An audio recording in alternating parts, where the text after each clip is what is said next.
ओम गणपत्याय नमः। ओम श्री गणेशाय नमः। ओम श्री दुर्गा देव्ये नमः। ओम श्री दुर्गाये नमः। ओम श्रीमद्देवी भागवत महापुराण प्रारंभ द्वितीय खंड। तुमेव माता च पिता तुमेव, तुमेव बन्धुश्च सखा तुमेव, तुमेव विद्यार्थिनं तुमेव, तुमेव शर्मं देवदेव। ओम नमः चंडिकाय नमः। श्री दुर्गा देव्ये नमः। ओम श्री दुर्गाये नमः। ओम श्री दुर्गा देव्ये नमः। ओम श्री दुर्गाये नमः। दुर्गा महारानी की जय। अर्थ 10वां अध्याय भस्म धारण की विधि। श्री नारायण बोले, हे ब्राह्मण, हे ब्रह्मवेताओं में श्रेष्ठ, अग्नि से तैयार किया गया गौण भस्म भी अज्ञान का नाश करने वाला तथा ज्ञान का साधन है। इस गौण भस्म को भी आप अनेक प्रकार का जानिए।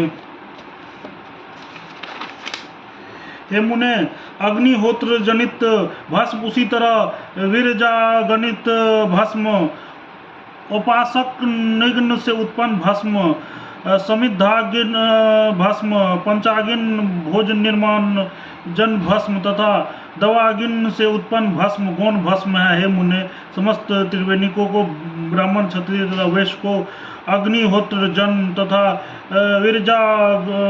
वीरजाग्नि जन भस्म धारण करना चाहिए। गृहस्थों को विशेषकर उपासन अग्नि जनित भस्म तथा ब्रह्मचारी को समाधि अग्नि से उत्पन्न भस्म लगाना चाहिए। शूद्रों को वैदिक ब्राह्मण की पाकशालाओं में भोजन निर्माण से उत्पन्न भस्म तथा अन्य सभी जनों को दावानल जनित भस्म लगाना चाहिए। हे ब्राह्मण, अब मैं वीरजाग्नि जन भस्म की उत्पत्ति के विषय में बता रहा हूँ। चित्रा नक्षत्र युक्त पूर्णिमा तिथि तथा अपना निर्वास स्थान ही इसके निर्माण के लिए समीचीन है। इसके अतिरिक्त खेत, बाग तथा वन भी इस विरजा होम के लिए शुभ लक्षणों वाले तथा प्रशस्त है। पूर्णिमा तिथि के पूर्व त्रयोदशी के विधिवत स्नान करके संध्या आदि नित्य कर्म संपादित कर अपने आचार्य का आज्ञा लेकर उनकी पूजा करें, उन्हें प्रणाम करें, तदनंतर उनकी विशेष पूजा करके स्वयं श्वेत वस्त्र धारण करके यज्ञोपवीत पहनकर श्वेत माला धारण करें तथा चंदना आदि लगाएं। तत्पश्चात कुश के आसन पर बैठकर हाथी की मुट्ठी में कुश लेकर पूर्व अथवा उत्तर दिशा की ओर मुख करके 3 बार प्रणाम करना चाहिए। पुनः महादेव तथा महादेवी का ध्यान करके उनके द्वारा निर्दिष्ट रीति के अनुसार इस प्रकार निवेदन करना चाहिए कि संकल्पों में दीक्षित होना चाहिए। मैं इस शिरोव्रत को इस शरीर में समाप्ति तक अथवा 12 वर्ष तक अथवा 6 वर्ष तक, 3 वर्ष तक अथवा 12 मास तक अथवा 6 मास तक अथवा 3 मास तक अथवा 1 मास तक अथवा 12 दिन तक अथवा 6 दिन तक अथवा 3 दिन तक अथवा 1 दिन तक अनुष्ठित करने के लिए यह व्रत संकल्प ग्रहण करता हूँ। इसके बाद विरजा होम के लिए विधि पूर्वक अपनी शाखा के गृह सूत्र की विधि के अग्नि साधन करके घृत समाधि का तथा चरु से विधिवत हवन करना चाहिए। पुनः इस पवित्र दिन के बाद चतुर्दशी को अपने तत्वों की शुद्धि के उद्देश्य से मूल मंत्र का उच्चारण करते हुए उनकी समाधि तथा द्रव्यों से आहुति प्रदान करनी चाहिए। मेरे शरीर में ये तत्व शुद्धता को प्राप्त हो जाए, ऐसी भावना करके आहुति डालनी चाहिए।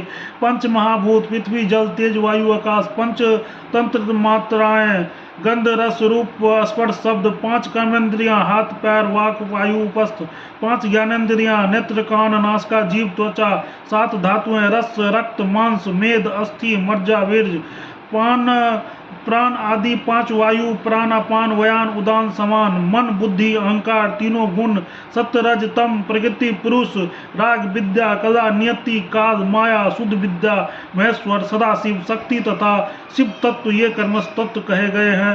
विरजा मंत्रों से आहुति प्रदान करके होता निष्पाप हो जाता है। इसके बाद गाय का गोबर लेकर उसका पिंड बनाकर उसे पंचाक्षर मंत्र से अभिमंत्रित करके पुनः उसे अग्नि में रखकर उसका संरक्षण करता रहे।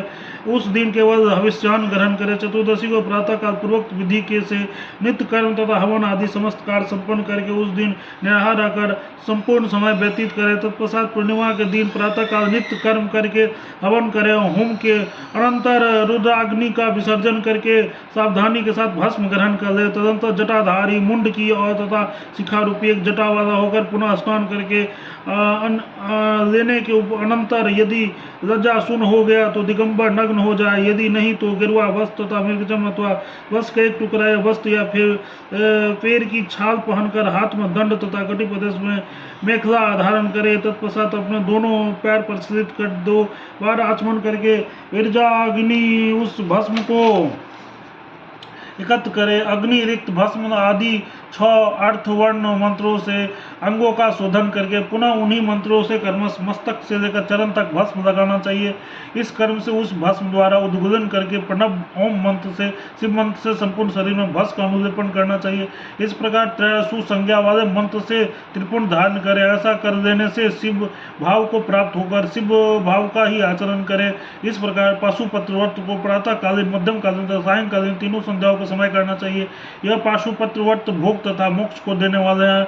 यह पाशुपत्र भाव को दूर कर देता है। अतः पशु तत्व विचार का त्याग करके पाशुपत्र व्रत का अनुष्ठान करके अनंत लिंग मूर्ति महादेव सदाशिव की पूजा करनी चाहिए।